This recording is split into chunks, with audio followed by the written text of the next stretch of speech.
Pangulong Marcos. All we need is a strong leader. Salamat po. Good morning po. Last Thursday, August 14, Attorney Bobet Torion and I, in behalf of the PDP Laban, filed a letter request before the good office of the Senate President, Chis Escudero, and for the Blue Ribbon Committee, Rodante Marcoleta, and for electoral reforms, Senator Ping Lacson. It is a request for a Senate inquiry into the election irregularities last 2025 national, local, and Bangsamoro elections. Ito po is always open to criticism, but we don't mind it. Ang problema po dito is it is always misconstrued as a power play na parang tila baga gustong umupo ng mga nagrereklamo. Gusto lang namin linawin, first point, na kung gusto po namin umupo, electoral protest po ang ipafile namin. Pero hindi po yun. What we did was we're invoking Section 21 of Article 6 of the Constitution for the Senate inquiry in aid of legislation para po ito sa hinaharap. Bakit po? Napakarami pong balita in this fast-paced world. Doon lang po sa sinabi ni Attorney Ferdy Topacio, napakadami, it's a mouthful. And we are, I think, in an era of unsolved problems. Bakit po? Sinasampal po tayo araw-araw ng bagong issue, mas salimuot. Lahat po tayo nagra-rabbit hole. Pinapasok natin ang bawat issue. And paglipas lang ng konting news cycle, kalimutan na. Ang dapat po matandaan ng ating bayan is lahat po ng kaguluhan na nangyayari ngayon ay tungkol pa rin sa eleksyon sa 2025 at sa 2028. Kung kayo po ay isa-isa naming tatanungin, malamang may maaalala kayong at least isa na election irregularity. Halimbawa, yung election paraphernalia na nahanap sa isang private residence sa Davao. O dili kaya yung violation ng ating Overseas Voting Act na walang balota na nangyari sa overseas voting. Ang nangyari, online voting. Walang ballots na pinrint, resulting in the lowest turnout sa recent history ng OFW voting. Napakarami pa po. Yung very famous na transmission to a third party ng mga election results. Naalala niyo po ba yun? Yung data center trip. Ito po ay kinakailangan aralin ng isang what we feel is an independent body, which is the Senate. Para po sa 2028, hindi na maulit ito. Siguro po, dito ko po nawawakasan dahil tulad ng sinabi ko, sa dami ng balita, nalulunod na po tayo sa mga detalye. And I think it is high time, lalo na nandun si Rodante Marcoleta who has earned the trust of the people. Sa Blue Ribbon po, sana malaman na natin at matuldukan kahit man lang itong election irregularities. Dahil kung hindi po, baliwala ang lahat na pinaglalaban natin ngayon dahil sa 2028, kung mamaniobrehin pa rin ang eleksyon, baliwala po lahat ng floodgate, baliwala lahat ng investigasyon. Dahil kung hawak pa rin nila ang COMELEC, wala pong mangyayari sa atin. Again, we are not screaming fraud. At we are not asking for positions. Okay? Ang amin po is there were clear violations of the law. Halimbawa, yung online, yung Overseas Voting Act. Clearly violated yan, walang balota na nangyari. Or the destruction of the ballots na walang audit. Or the approval of the MIRO without technical evaluation committee. I told you, it's very detailed. So we are after the violations of the law, not the results. Kung meron pang mga katanungan mamaya, isa-isahin po natin. Maraming salamat po. Well, magandang umaga po sa inyo lahat. Here we are again. I could recall once upon a time we were in front of you. But today, it has gotten to a point na kailangan na po talaga ng Senate investigation sa Ethics Committee against Senator Risa Hontiveros. Mga kababayan, kami po, si Attorney Luna, si Attorney Topacio, na abot na yung point na si Senator Hontiveros, or famously known as Hontivirus by so many other people, ay nagkakaroon ng parang pattern of bringing witnesses to her investigation who are false witnesses. And the latest of that, ito pong alias Rene, or his real name is Michael Murillo, ay nagsalita na po na siya po ay binayaran allegedly ni Hontiveros. Hindi natin sinasabi that this is conclusive. Na, kasi sabi ni Risa Hontiveros, hindi daw totoo, so they're pointing at each other. But don't you think, mga kababayan, na kailangan ng masusing investigasyon yan ng Senado? Because this is a serious allegation against a senator. And it besmirched, or it has affected the integrity of the Senate if one of them is someone who keeps on bribing witnesses allegedly. First of all, kami personally, ako, si Ferdy, si Manny Luna was our lawyer, we filed a case against Hontiveros for kidnapping of minor, for obstruction of justice. Way back in 2017, if naalala nyo, si Kian de los Santos, nung inimbestigahan ng Senado yon, may mga supposed to be mga testigos na mga bata, mga pamilya ng isang mag-asawa, yung nanay nasa abroad, yung tatay ay nasa kulungan. At noong na-release yung tatay, pumunta po sa amin, sa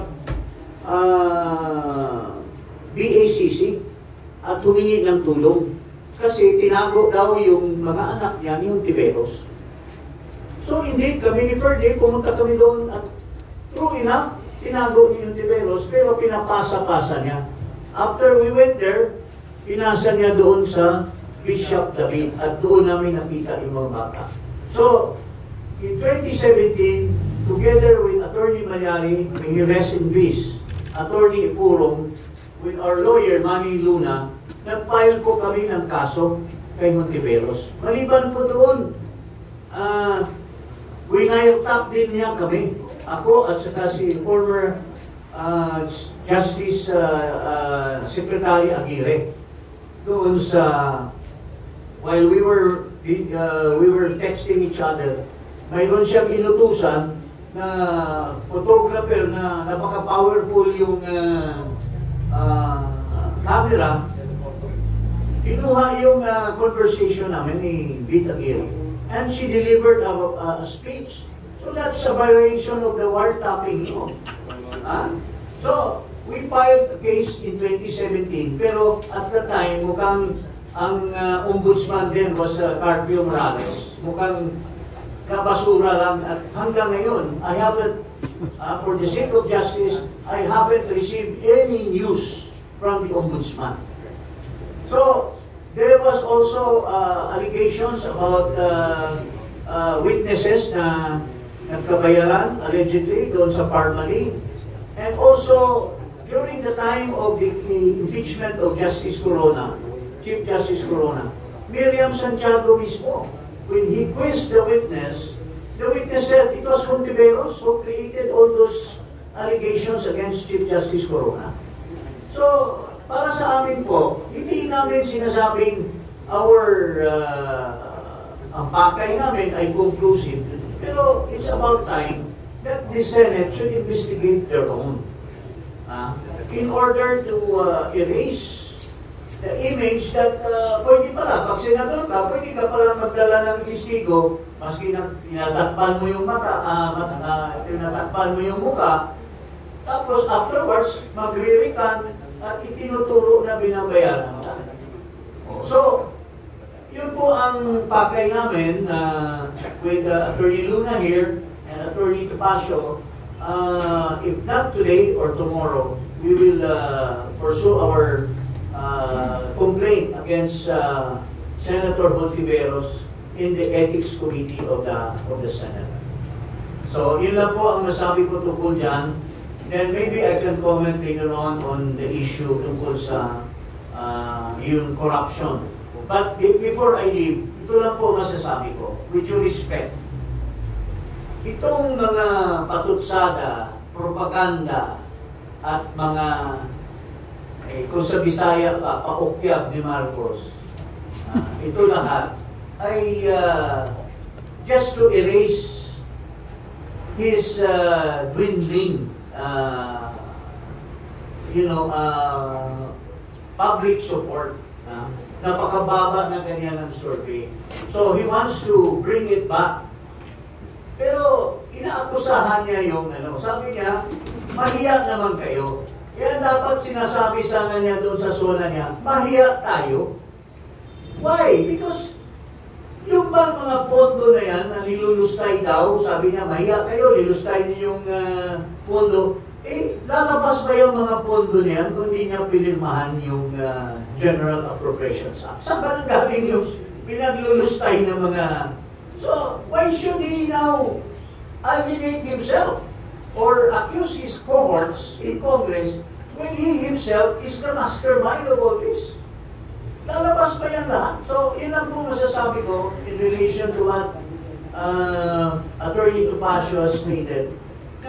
Ito lahat, if only he can prove to us right now na sincere siya, then let it be. But in the meantime, tulad ng kay Magalong, i-reject niya, tulad ng mga ibang suggestion to create a third party.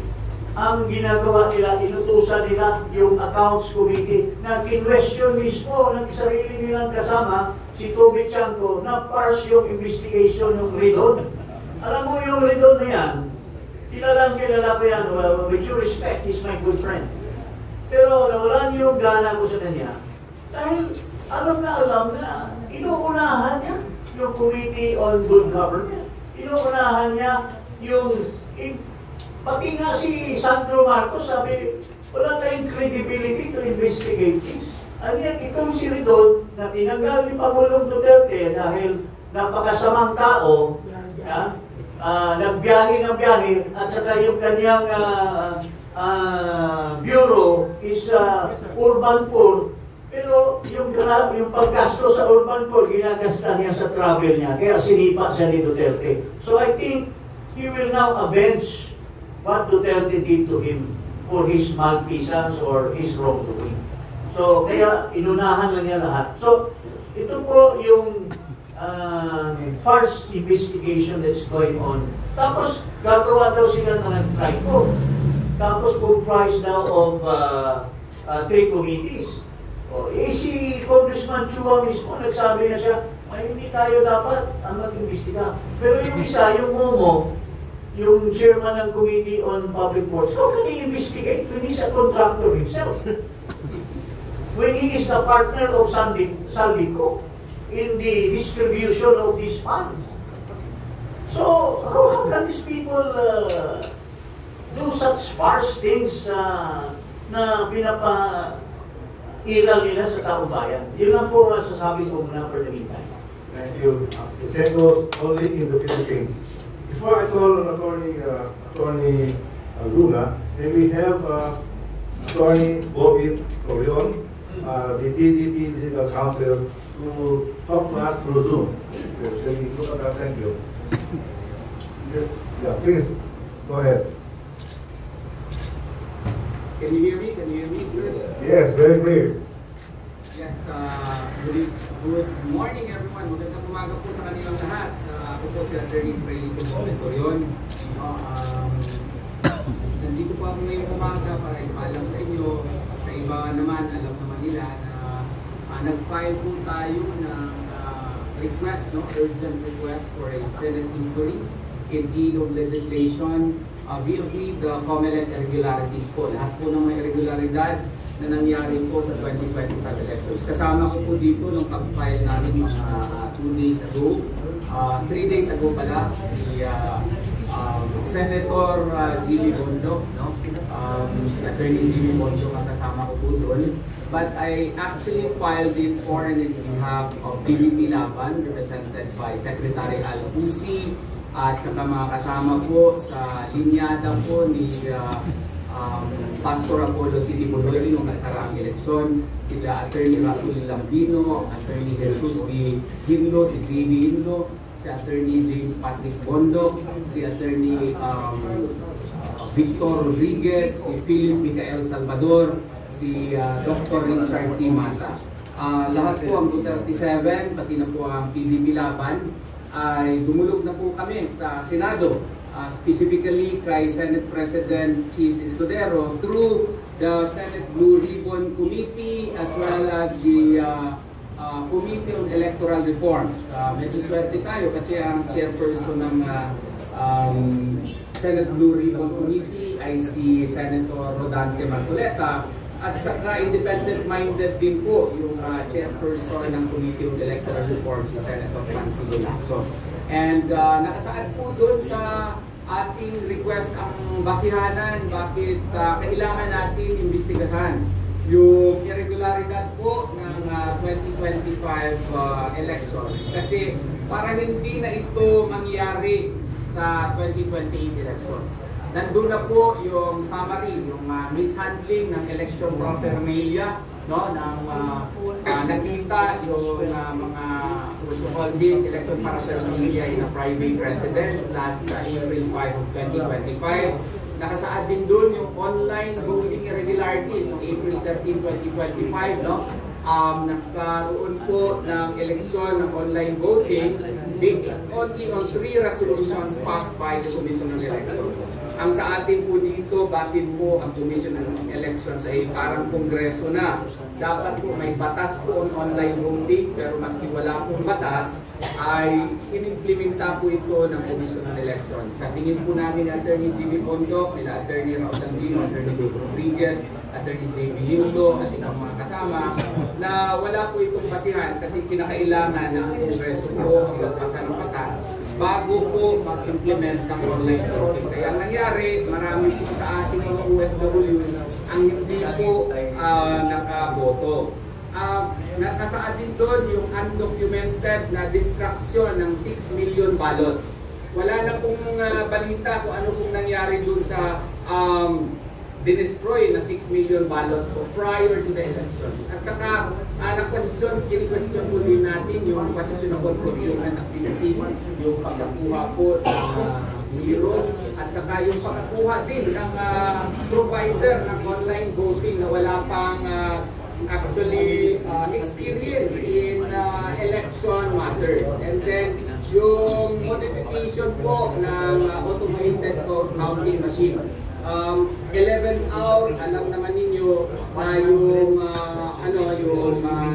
subject to technical examination ay version 3.4 at saka yung ginamit ay version 3.5, no? So, wala ito sa batas, wala ito sa COMELEC resolution, pero inimplementa po ng COMELEC. Tapos, sa election day itself, alam naman ninyo na merong 17 million na overvotes. Hindi naman siguro ganun po kabobo yung mga Pilipino na 17 million na nagka-overvotes. Kung nakwenta ito, I believe in my heart na si Attorney Jimmy Bondoc ay senador na pumayo. Pero final namin ito, no? Hindi dahil gusto namin makaupo si Senator Jimmy Bondoc, no? Although yan po ang nasa puso namin, at saka ibang mga kandidato sila sa Attorney Victor Rodriguez.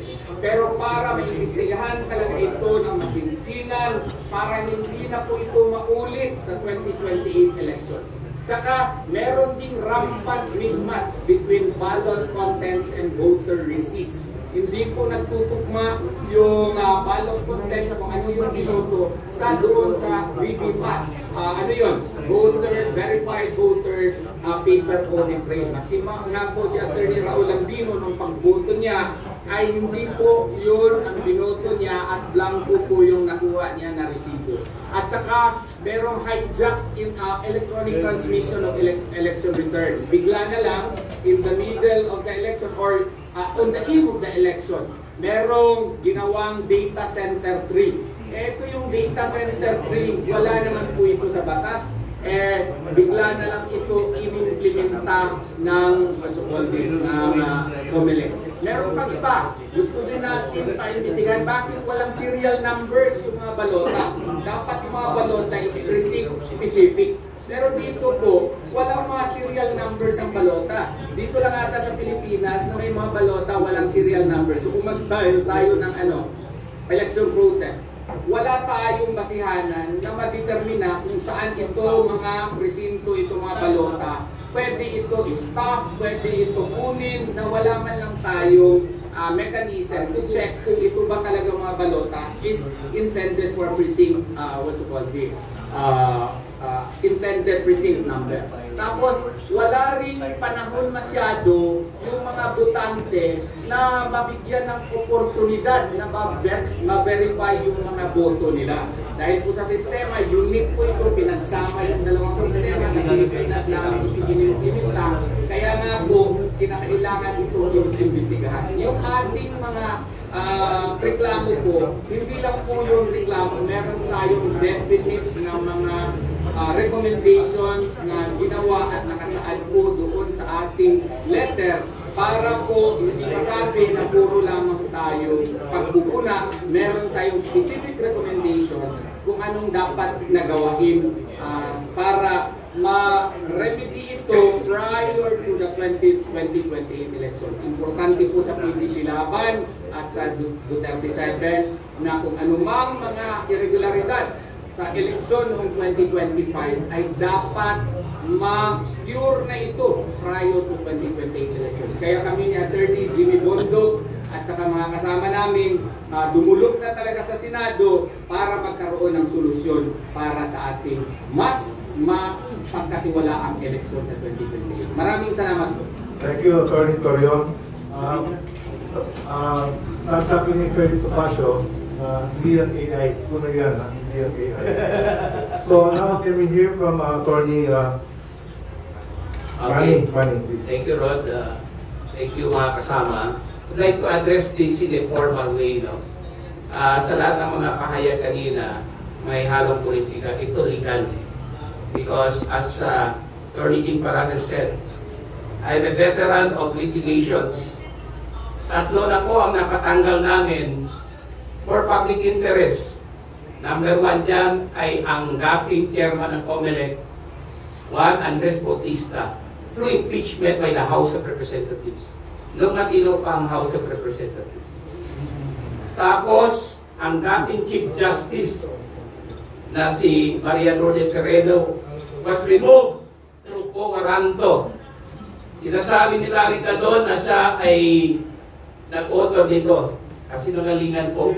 Ako po yun ang nag-broach ng idea na yan. And my client was the late Attorney Elio Malyari. Kami ang pumunta sa Office of the Solicitor General pleading Sergeant Calida to file the petition for Owaranto at pinagbigyan kami. Nandyan yan sa record ninyo lahat. And third, yung ginawa nating administrative case. Ako, si Attorney Paras, si Attorney Glenn Chong, and the two compañeros of ours na wala na sila ngayon, si Attorney Nasser Barong Salib at si Attorney Elio Malyari, ang nag-file ng administrative case laban kay Overall Deputy Ombudsman Carandang at napatanggal po natin siya for grave misconduct. Itong pang-apat ngayon, I would like to put in the proper perspective. Ito po ay isang complaint na ihahain namin. Ako, Attorney Manny Luna, Attorney Jacinto Paras, and Attorney Ferdinand Topacio, ang isang ethics complaint sa Senado laban kay incumbent Senator Rizal Tiveros for disorderly behavior pursuant to Article 6, Section 16, Paragraph 3 of the Constitution ang hinihingi namin dito will be for the Senate to conduct an investigation. We are not saying that she is already guilty, kasi meron due process at naniniwala po kami mga abogado, including Attorney G.D. Pondo, na dapat may due process. But for purposes of initiating the investigation for possible ethics violation and disorderly conduct, magpahari po kami ng complaint either today or tomorrow sa Senado para mabigyan ng pagkakataon ang Senado to police its own ranks and for the Filipino people to know the truth. Kasi seryoso po, gaya ng sinabi ni Atty. Paras, seryoso ang sinabi ni Michael Maurilio. Hindi natin sinasabi na tama na si Maurilio, na correct ang sinasabi niya. Pero seryoso yung kanyang aligasyon na allegedly binayaran lamang siya para magtestigo at akusahan ang KJOC founder and pastor Apollo Kibuloy at in-incriminate pa ang dating Pangulo nating President Rodrigo Roa Duterte at ang ating incumbent Vice President Sara Zimmerman Duterte. Ito po ay isang injustice kasi kung hindi ito imbestigahan ng Senado, if it turns out to be true, parang pinagbigyan lang natin ang isang senador na gumawa ng ganitong klaseng misconduct to the highest order. Can you imagine? Isang senador gagawa ng ganito. So, we are not saying that she's already guilty. Pero bigyan natin ng pagkakataon ng proseso ang mga testigo na pwedeng isupina rin ng Senado, lalo-lalo na si Maurilio, Attorney Attorney Perry Topacio, pwede isupina ng Senado kasi nag-appear na siya dati noon. Ngayon, nire-retract niya lahat ang sinasabi niya na hindi totoo yung sinabi niya. At siya lamang ay binayaran allegedly ni Senator Risa Hontiveros. Hindi po ito biro-biro. This is a very serious accusation. Ngayon lang po ako in my 28 years of litigation experience sa encounter ng ganito. But there is a pattern. Kaming tatlo, na-analyze namin itong sitwasyon. Way back in 2017, meron nang ginawa si Senator Risa Hontiveros, which led to the filing of cases against her before the Ombudsman. Nung time ng pandemya, meron din nangyari sa Parliament according to Attorney Ferdinand Topacio. Tapos ngayon, meron retraction si a certain Agnes Rene known as Michael Maurilio. There is a pattern. Hindi kami ang nagsasabi ng pattern, but the circumstances, okay, if you put them together, they seamlessly indicate a pattern. So, lahat po ito nakalagay sa isang affidavit namin, joint affidavit which we will file today or tomorrow. So, we will give the Senate the opportunity to police its own ranks to determine whether there is disorderly behavior, and we will ask for the proper punishment upon due process, which may either be expulsion of Senator Risa Hontiveros from the Senate, her suspension for not more than 6 months, censure, or any appropriate penalty as may be determined by the Senate of the Philippines. We want to restore the integrity of the Senate, which has been damaged by this alleged disorderly behavior of Senator Risa Hontiveros. Thank you po. Thank you very much. Okay, ito ang pinakamabigat na forum I've moderated. Puro abogado. Kaya mga tanong niyo dapat ingat. Okay, before I call you, please when you ask a question, identify your company. Gentlemen, what do you think of hybrid election? Hybrid.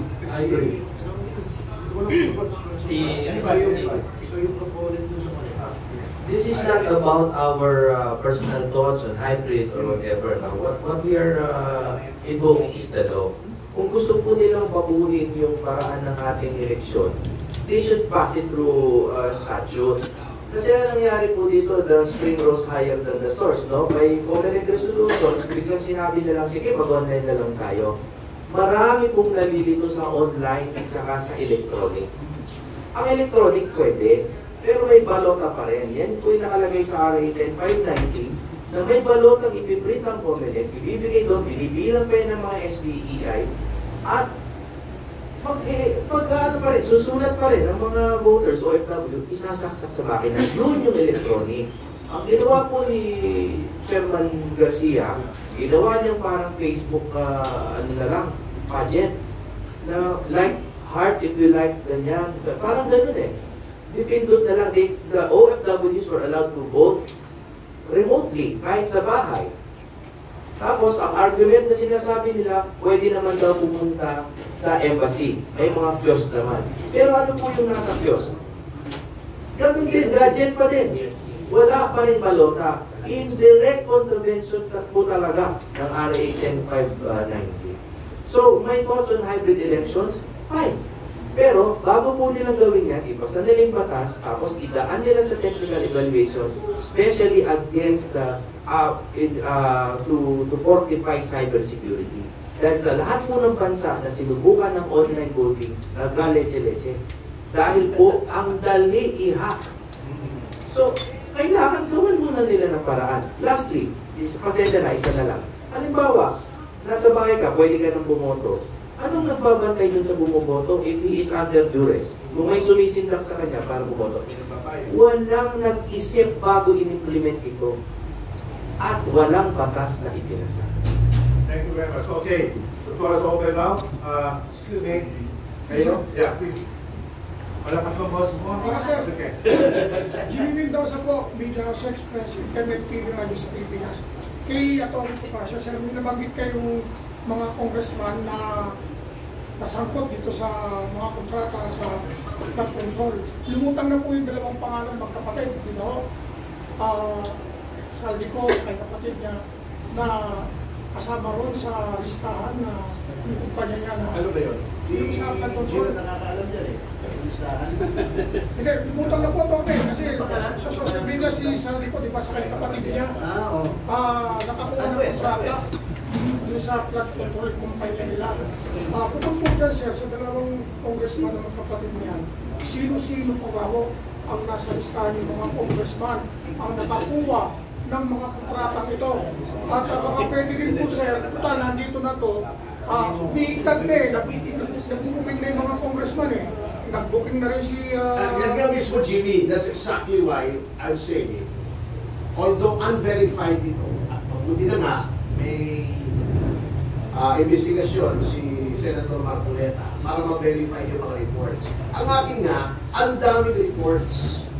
Maaring totoo, maaring hindi. 15 mismong si Pangulong Marcos nag-supply 15 na pangalan. Nag-media briefing pa siya, di ba? Meron pang audio-video presentation. Eh bakit dun sa mga field trip niya na siya mismo pumupunta? Pag isa lang ang contractor, yun ang sila katako. Ano ba ito? Smoke? Is this a smoke screen?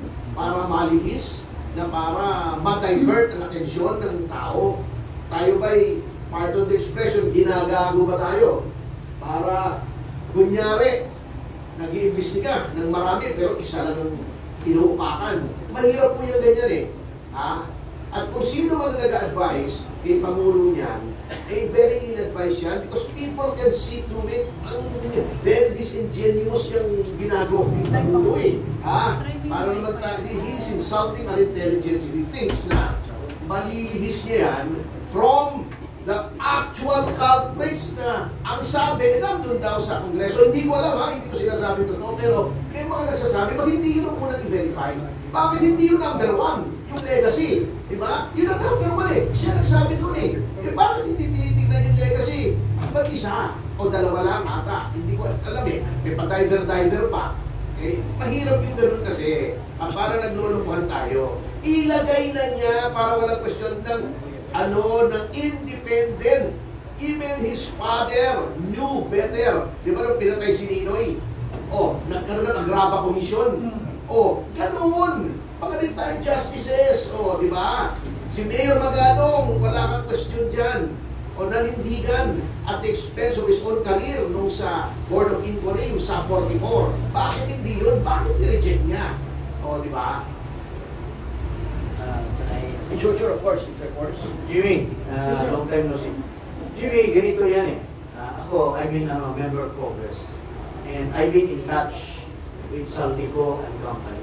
They're my ipakumpari ko pa po yan. Alam mo, ang modus operandi ka. You cannot connect exactly the contractor to the officer. Why? Because parking yan. Ibawa, itong small committee, silang may tangay ng napaka-daming pera, bilyon-bilyon. Para kumita sila, ipa-parcel out nila yan. Mga kadamihan sa mga congressman na nakakakuha yan. 5% or ano lang. Pero the bulk goes to the bigger, the people, no? Na yung bigger people. Nagpabudbud. Yung may hawak ng pera. Yung whatever committee or small committee or minor committee or whatever.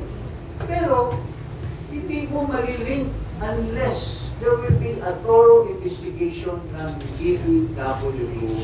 Ang nakakaalam yan, yung district engineer at regional director. Kung hindi tumbukin niya, hindi mo matitrace kung sinong congressman ang may tangay ng kontraktor. Kasi ang mga kontraktor binibili yung pangalan nila. In a certain district, halimbawa, isa doon sa mga galamay, yung malapit sa powers that be sa Congress, bibigyan niya ng certain 500 billion. Pare, hindi ko ilagay sa district ito. Ilagay ko sa ibang district. May mga kontraktor ako na pwedeng magpahiram ng kailangan kung nilang kadalima niya.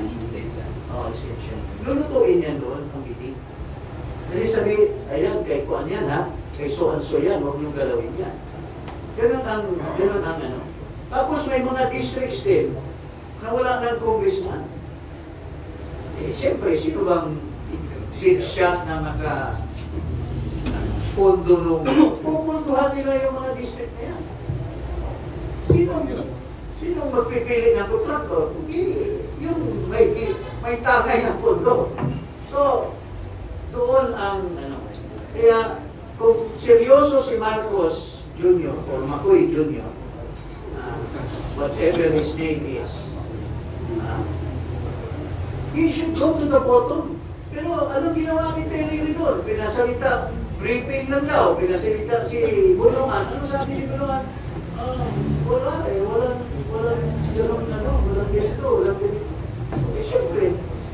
Pero yung Truth Commission will investigate thoroughly each district. Ang key dyan, district. Kasi doon ang project. Either region or district. Kasi kung malaki-laki, region ang bidding. Maliit district. Pero may mga congressman na malalakas na yung 500 million pwede i-bidding sa district. Ganun ang proseso niyan. So, mayroon niyang tinatawag yun ang parking. Ano ba? Congressman ito. Sabihin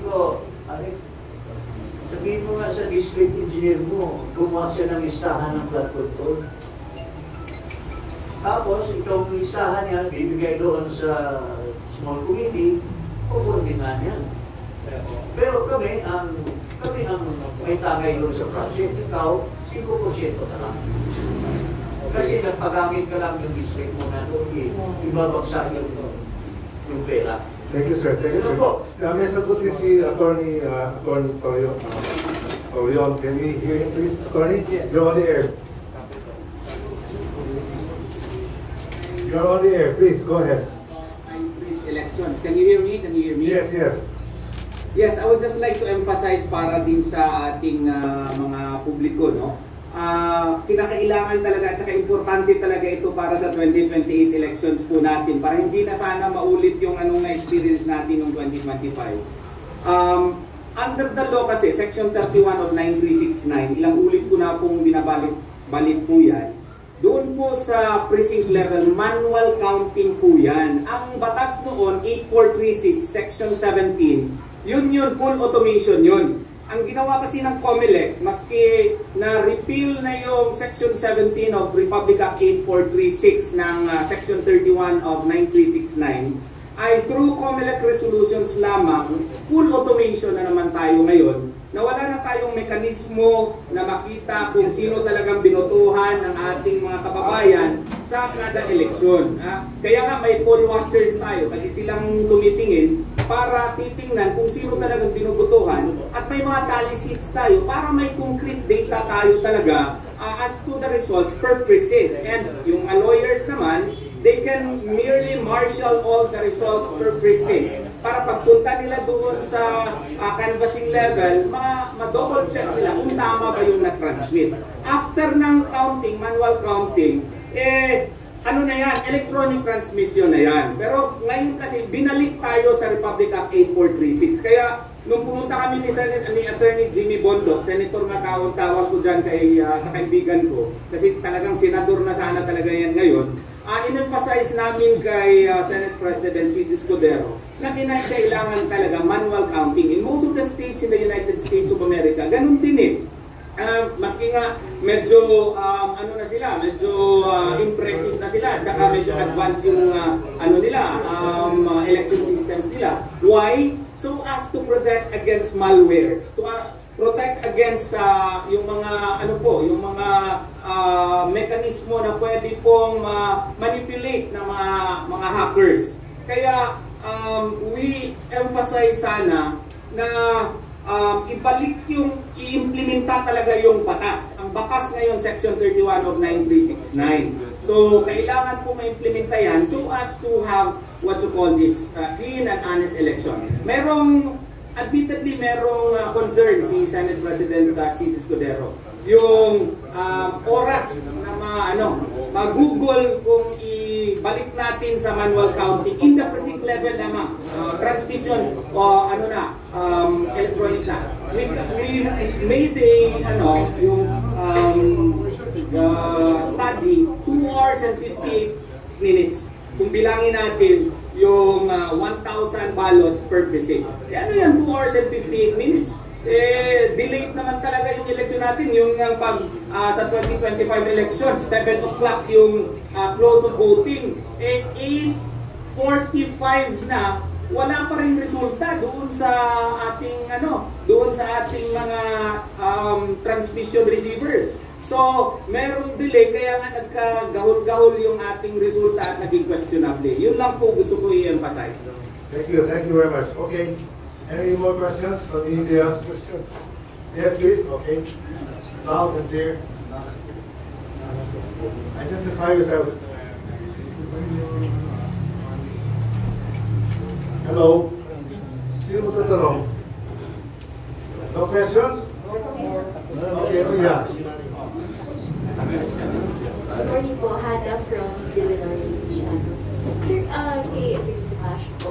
Has former President Rodrigo Duterte commented on the issues on flood control project? I'm sorry? Si former President Rodrigo Duterte, doon po sa issues of flood control, well, former President Duterte is our chairman. Of course, he is incapable of discharging those duties, kaya ang acting chairman po namin is the Secretary Al-Cusi. And the party spokesman is Atty. Raul Lambino, I am his alalay. So, yun pong nirelease kong statement is the party statement. That is the party line. That is the official stand of PDP headed by former President Duterte. So yun na rin po ang comment niya.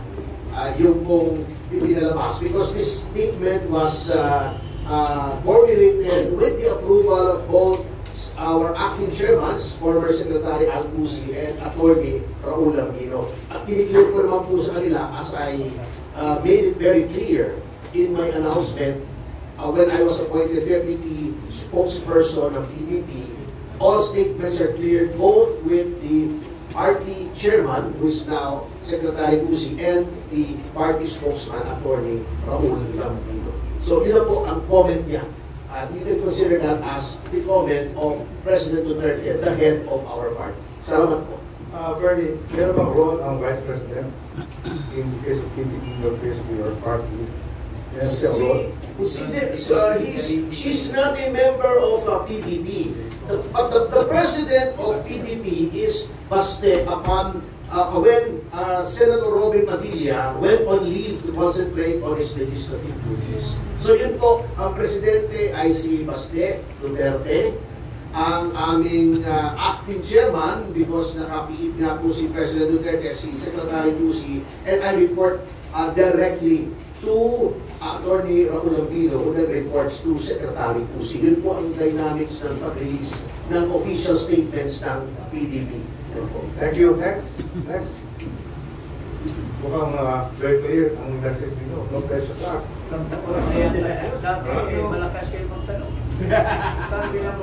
Anyway, while you're thinking of questions, dagdagan ko na ng konti kung si Manny, yung sinasabi niyang pattern, tatlo na po yan eh. Aside from Ian, yung 2017, and before yung kay Murillo, there was formally, kung natatandaan nyo, nag-press con din po kami roon. Yung witnesses din ng formally ay sinabi rin na siya ay sinuhulan. 20 tao yun. We still have the video and we still have their affidavits, sworn statements na sinuhulan din sila ni Senator Rizon Viveros. So kung you can have a senator who has a pattern of falsehood, pagkatapos the latest yan, hindi naman witness, yung sasabihin niya na may unanimous decision na di-reverse, hindi naman pala unanimous. Can you imagine saying that in the halls of the Senate na mayroong unanimous? Kung walang tuloy yung Supreme Court, alam nyo, hindi political ang Supreme Court, pero in that case, it had to issue statement na mali yung sinasabi ni Senator Ontiveros. Plus yung sinasabi ng isa pa na meron pa daw, ano po yun eh, kaya na-reverse yun, hindi naman dahil na-reverse eh. League of Cities. League of Cities, hindi unanimous. Yung isa, yung tungkol doon sa talong. Katalong. Oo. Ewan ko kung bakit napunta sa group na kay Rizon Tiveros yung tungkol sa talong. Yung GMO na talong. Oo. Ay, kaya naman na-reverse yun, naging moot and academic, not because the justices have a change of heart. Kasi naman, Ma'am Riza, yung ipinapasa sa'yo, huwag agad basahin. Baka pwede i-google muna yung kaso. Kaso mahaba yung League of Cities eh. Baka tinamad siya, nag-rely na lang siya doon sa staff niya. Alam mo, yung League of Cities, Ito pala ako. ako isa sa mga litigante. Ano pala eh? 3 beses nag-serko-serko ang Supreme Court doon. Una, dineclare nilang invalid yung yung 16 cities. Ito kasing League of Cities is a case between the League of City and 16 new cities. Mayroon si Ivy dyan, mayroon si Pichay, mayroon ako, mayroon si Congressman Julias. 16 cities ito, pinasa namin as congressmen para ma-convert yung municipality into cities. Umangal ang League of Cities. 3 beses na-decide ng Korte Suprema. Una-una, nanalo sila. Dineclare na void yung 16 cities. Nag-appeal kami, nanalo ulit. Hanggang naging permanent ang 16 cities. Walang unanimous doon. In fact, yan sila Calvio, sila Puno, bumoto yan doon. Tapos we had to hire Estelito Mendoza to be our lawyer sa 16 cities. Eventually, nanalo yung 16 cities. Yun po. So, hindi po unanimous. Nagkamali po si Ginang Ontiveros. Congressman, may I ask you, anong reaction to sa budget ng Congress? Binasa nila. Yung budget. Yung 2025? Yeah, for 2026. Well, sinasabi nila na magiging transparent na daw.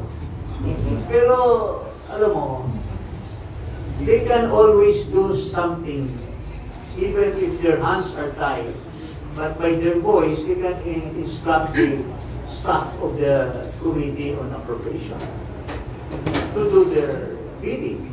So, walang lusot yan. Until may reform talaga, ang number one reforma dyan, yung presidente na magiging tunay na reforma ang gusto niya. Hindi lang yung sasabihin niya na, oh, I will veto that.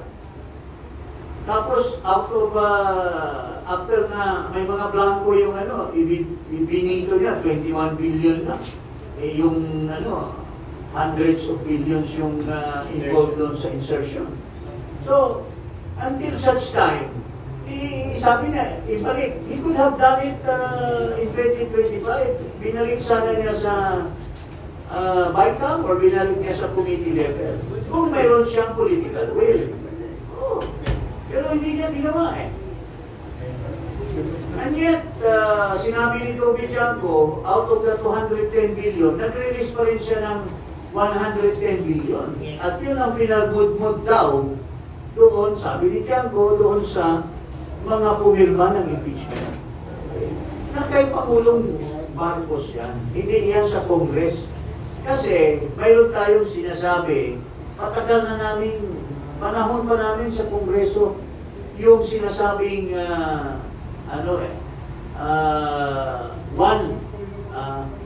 one fund system.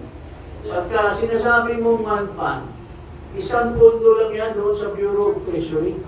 Maski ilang pang pera na nilagay mo sa GAA, pagka hindi pununduhan ng Treasury, walang pera na lumabas para ipabudbud ng mga corruption dyan. So, until such time, ang may control, yung power of the purse is just a myth. The power of the purse is really controlled by the President. Because he is the one who orders kung sino yung ririlisan ng BBM. Kung pinarilisan niya, yung mga corrupt na sinasabi ng mga guni-guni, mga siya rin ang may kasalanan yan. Bakit mo ipapaligis, di ba? O kung may napansin ka, kailangan mayroon kang magagaling na staff na talagang i-review. You don't rely on Congress.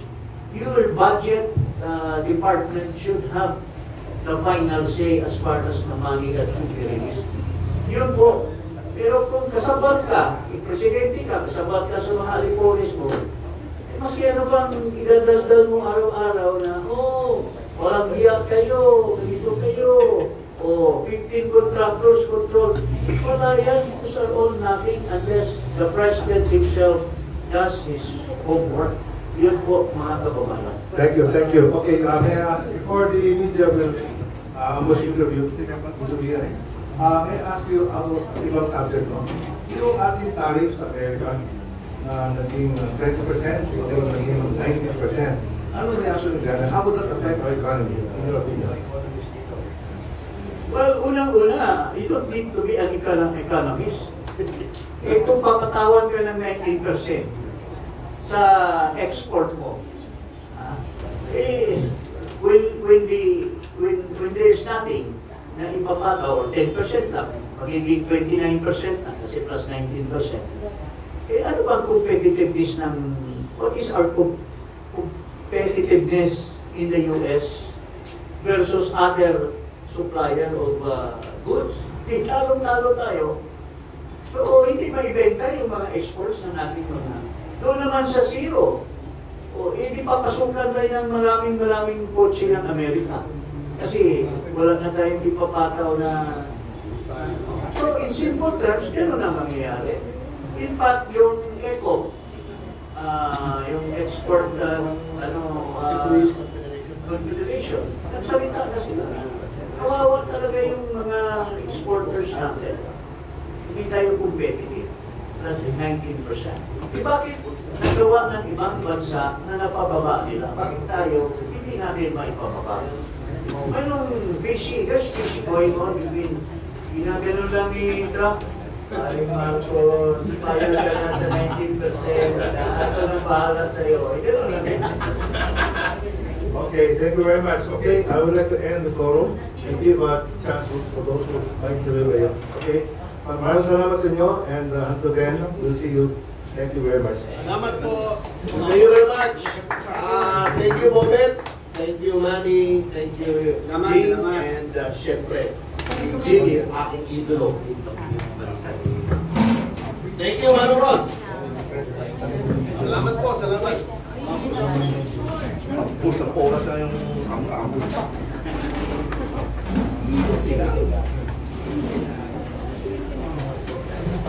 Pwede daw kung pino na photo.